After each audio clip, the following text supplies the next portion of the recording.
Hello students, here we are discussing question 91 of KVPY SX question paper which was held in year 2016. Okay, so देखते हैं इस question में क्या पूछा गया है. A light balloon मतलब बलून का कोई मास नहीं है. A light balloon filled with helium of density rho he is tied to a long light string of length L and string is attached to ground. If balloon is displaced slightly in horizontal direction from the equilibrium and released then, so हमसे पूछा गया then उस case में what will be the time period of oscillation, है ना. सभी जगहों पर आप देखिए time period of oscillation balloon का पूछा गया है. सो इस क्वेश्चन को एड्रेस करना काफ़ी आसान है. हम सबसे पहले समझ लेते हैं कि इनिशियली क्या सिचुएशन रही होगी. इनिशियली ये बलून कुछ वर्टिकल पोजीशन में रहा होगा. प्लीज रिमेंबर हमने यहाँ पर लाइट बलून लिया है तो इसका मतलब बलून के मटेरियल का कोई वेट नहीं है, बट इसके अंदर जो भी वेट होगा इसका, राइट, जो भी मास होगा, जो वेट प्रोड्यूस करने के लिए रिस्पॉन्सिबल होगा, वहाँ पर मास किसका लेना है. मास लेना है हमें हीलियम का. So how to consider that mass, that will be equal to mass of, sorry, density of helium multiplied by the volume of this balloon, right.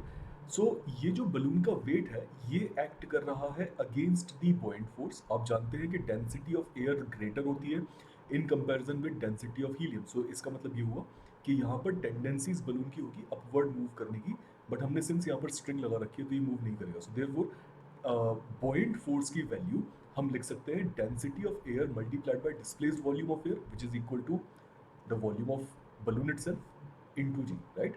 So आप देख सकते हैं यहाँ पर बॉइंट फोर्स भी लिख लिया हमने एंड एमजी फोर्स भी लिख लिया, एंड इन दोनों का जो डिफरेंस होगा that will constitute your tension force. तो टेंशन फोर्स की वैल्यू आ जाएगी बॉइंट force minus the MG force. Okay, now जब हम इसे डिस्प्लेस करेंगे स्लाइटली, से फॉर एग्जांपल अगर हम इस सिस्टम को स्लाइटली डिस्प्लेस करते हैं by an angle of theta, then what will happen in that situation. Again mg and fb forces will act vertically. वो तो वर्टिकली काम कर रही है. टेंशन फोर्स इस पॉइंट से पास करेगा जो कि हिंज्ड पॉइंट है, एंड देयरफॉर अगर मैं इस हिंज्ड पॉइंट के अबाउट, इस पॉइंट के अबाउट अगर यहाँ पर जो इक्वेशन है टॉर्क की वो लिख करके नेट टॉर्क आई अल्फा से इक्वेट कर दूँ तो फिर मेरा काम बन जाएगा. सो ऑब्जर्व करते हैं उसके लिए मुझे क्या चाहिए. उसके लिए मुझे एक चीज़ और चाहिए और वो है ये वाली डिस्टेंस. ये वाली डिस्टेंस बन जाएगी एल साइन थीटा, राइट. आप कंसीडर कर सकते हैं ये एंगल थीटा है and length of the string is L. So therefore जो नेट टॉर्क आने वाला है वो आएगा buoyant force and mg force के डिफरेंस के कारण से. सो टॉर्क कितना होगा, that will be the difference of the forces multiplied by shortest or perpendicular distance which is L sine theta. इसे हम इक्वेट कर लेते हैं आई टाइम्स अल्फा से and our job is almost done. हमें सिर्फ यहाँ पर चीज़ें या वैल्यूज रिप्लेस करनी है. रो भी हम, सॉरी, एफ भी हम ऑलरेडी निकाल चुके हैं which is rho of air into V into g, right. वो मैंने कॉमन ले लिया.